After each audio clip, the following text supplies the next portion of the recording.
So, nung binato mo siya ng toothbrush dahil masakit na yung mga malulutong na salita niya, gumanti siya at Oo, yun po ang naging dahilan. Nagsabunutan po kami. Hindi ko po siya masabunutan dahil wala po siyang buhok. Yung dahilan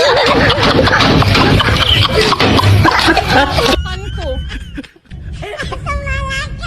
Napamanggod ko'y buhok, sir. Duha ka buhok, sir, oh.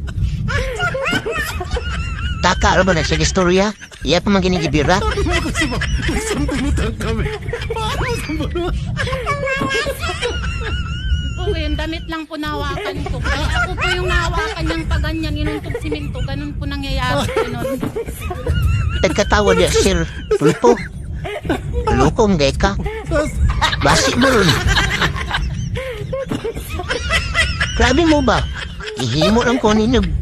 Katawan na ninyo ang programa. Bakit kami nagsambunutan na? Wala kami nagsambunutan. Luko kaya mo ba?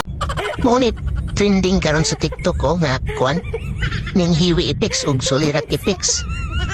Oh, kuya og ni gwapo ganin mga epics sa TikTok ba? Mo na hiwi epics. Oh, duha ni siya kabuok. Oh, mo na sa solirat epics. Oh. Nana sa TikTok trending ni siya karon. Mo ni sa TikTok karon face epics. Sa TikTok mo ra gyud siya tinuod, oh.